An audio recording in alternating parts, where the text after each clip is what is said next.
Hello friends, welcome back to our channel moms daily. ഇന്ന് ഞാൻ വന്നിരിക്കുന്നത് ഒരു സ്പെഷ്യൽ സേമിയ പായസത്തിൻ്റെ റെസിപ്പി ആയിട്ടാണ്. ഇതൊരു സാധാരണ സേമിയ പായസം അല്ല. നമ്മൾ ഇതിനകത്ത് കുറച്ച് ഇൻഗ്രീഡിയൻസ് ഒക്കെ സ്പെഷ്യലായിട്ട് ചേർക്കുന്നുണ്ട്.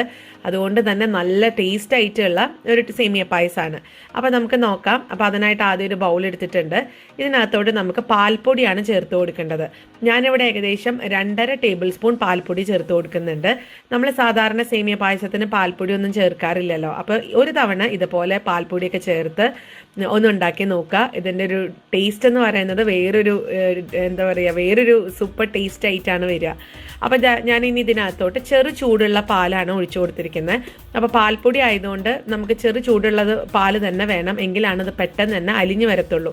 അല്ലെങ്കിൽ അതിങ്ങനെ കട്ടിയായിട്ട് അങ്ങ് കെടുക്കും, പാൽപ്പൊടി അലിയാതെ കെടുക്കും.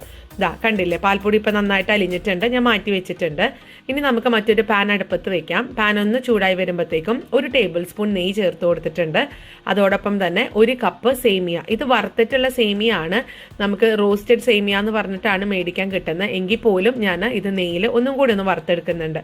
ഇപ്പം നിങ്ങളുടെ കയ്യിലുള്ളതും വറുത്തിട്ടുള്ള സേമിയ ആണെങ്കിലും ഒന്ന് വറുത്തിട്ട് വേണം നമ്മൾ ഈ ഒരു സേമിയ പായസം ഉണ്ടാക്കാൻ വേണ്ടിയിട്ട്. അപ്പോഴാണ് ഇതിൻ്റെ ഒരു ശരിക്കുള്ള ഫ്ലേവറും ഒക്കെ ഒരു സ്മെല്ലൊക്കെ നമുക്ക് കിട്ടത്തുള്ളൂ. അപ്പോൾ ഇവിടെ വറുത്ത് വന്നിട്ടുണ്ട്.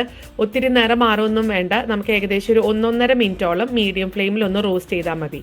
ഇനി അത് മാറ്റി വെച്ചിട്ടുണ്ട്. ഇനി അതേ പാത്രത്തിൽ തന്നെ നമുക്ക് 1/2 ലിറ്റർ പാലൊക്കെ എടുക്കുമ്പോൾ എപ്പോഴും പായസത്തിനാണെങ്കിലും അല്ലെങ്കിൽ ഒരു ക്രീമൊക്കെ ഉണ്ടാക്കാനാണെങ്കിലും അല്ലെങ്കിൽ ഒരു ഐസ്ക്രീം ഉണ്ടാക്കാനാണെങ്കിലും ഒക്കെ നമ്മൾ പാലെടുക്കുമ്പോൾ എപ്പോഴും നല്ല കട്ടിയുള്ള പാല് അല്ലെങ്കിൽ ഫുൾ ഫാറ്റ് മിൽക്ക് എടുക്കാനായിട്ട് പ്രത്യേകം ശ്രദ്ധിക്കുക.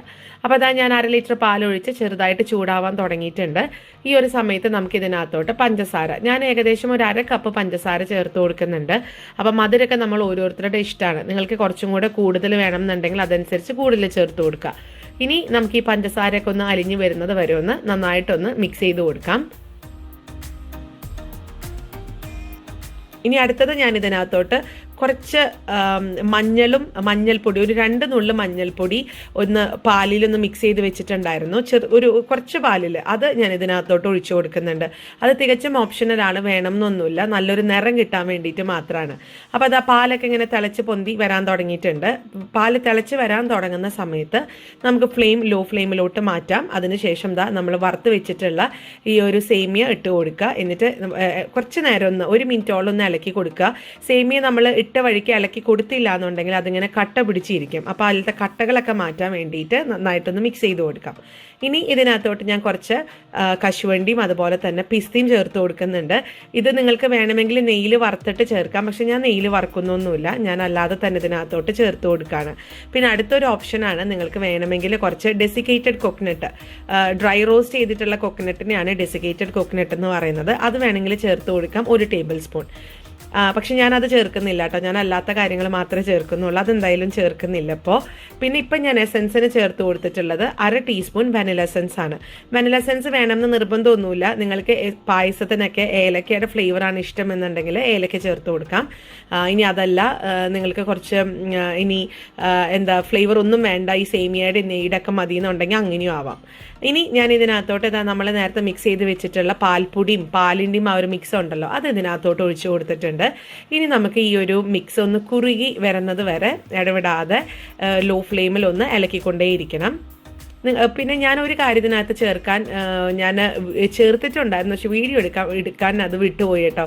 ഇതിനകത്തോട്ട് നമുക്ക് 1 നുള്ള് ഉപ്പ് ഒന്ന് ചേർത്ത് കൊടുക്കണം, ആ മധുരമൊക്കെ ഒന്ന് ബാലൻസ് ചെയ്യാൻ വേണ്ടിയിട്ടാണ്.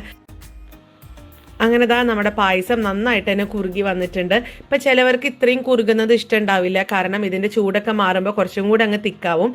അപ്പോൾ അതുകൊണ്ട് കുറച്ചും കൂടെ നിങ്ങൾക്ക് പാല് വേണം എന്നുണ്ടെന്നുണ്ടെങ്കിൽ ഈ ഒരു സ്റ്റേജിൽ കുറച്ചും കൂടെ പാലൊഴിക്കുക കേട്ടോ. പക്ഷെ ഞാനത് പാലൊഴിക്കുന്നില്ല, ഞങ്ങളിത് ഇങ്ങനെ തന്നെ കഴിക്കുന്നതാണ് ഇവിടെ എല്ലാവർക്കും ഇഷ്ടം, നല്ല കുറുകിയിട്ടുള്ള ഒരു രീതിക്ക്. ഇതിന് ഖീർ എന്നൊക്കെയാണ് നമ്മൾ നോർത്ത് ഇന്ത്യയിലൊക്കെ പറയുക, നമ്മൾ പറയുമ്പോൾ ഇത് പായസം എന്നൊക്കെ പറയും.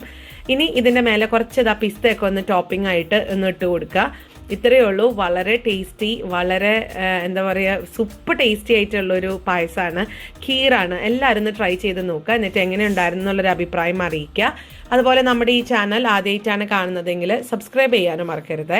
അപ്പോൾ അടുത്തൊരു വീഡിയോ ആയിട്ട് നമുക്ക് ഉടനെ കാണാം. അൻറ്റിൽ ദെൻ ബൈ.